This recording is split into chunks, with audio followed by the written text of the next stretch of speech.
Hey guys, Joe here with Sports Grid. Let's have an afternoon cup of Joe.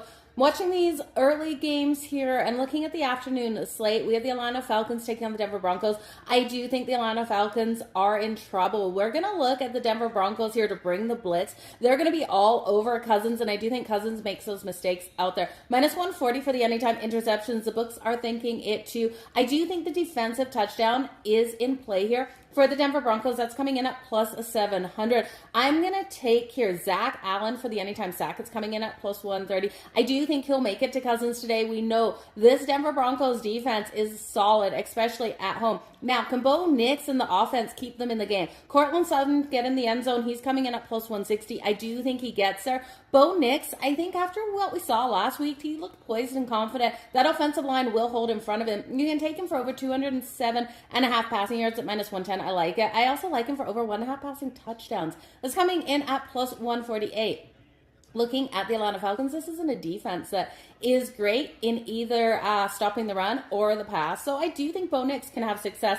When we look here at the Atlanta Falcons, they're going to have to rely heavy on that run game. I do think Bijan Robinson can go over 67.5 rushing yards. And that's about it. You know, this team generates little pressure. Like I said, that offensive line will be able to hold in front of Bo Nix. So, yeah, it's the Denver Broncos for me to get things done. When we're looking at the next game, the Seattle Seahawks taking on the 49ers, I'm grabbing the Seahawks plus the points in this one, you guys. I do think they can keep it tight. I actually think they have the possibility of pulling off the upset. I would look at them straight up on the money line. I think Geno Smith can go over 247.5 passing yards. That's coming in at minus 110. I do think this game goes over the total of 49.5 as these quarterbacks trade back. Touchdowns on the board. DK Metcalf should be back in this lineup. I'm going to take him for the anytime touchdown at plus 185 here for the Seattle Seahawks. Brock Purdy for the rushing touchdown with his legs, plus 480. We could see him sneak it in. George Kittle, questionable with that hamstring. If he plays, he's not going to be at 100%. And then we also look at Nick Bosa and Trent Williams, really questionable as well. Their props are up on FanDuel, so they're probably playing, but not 100%. I don't trust it out here. I think the offenses will have success on both sides, so the over 49.5. But yeah, Seattle plus the points, sprinkle on the money line. The upset of the day, is this going to be the upset?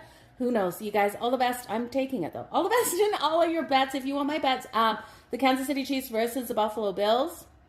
Okay, just quick. I'm looking for those sacks to come in that one. So join me over on the grid. Make sure you grab my bets there. You know it's got to be KC plus the points. I can't sleep at night if I bet against KC and they win another game. So I'm going KC plus the points. I've got lots of player props in that as well. So join me on the grid, 4:20 Eastern, you guys. Cheers.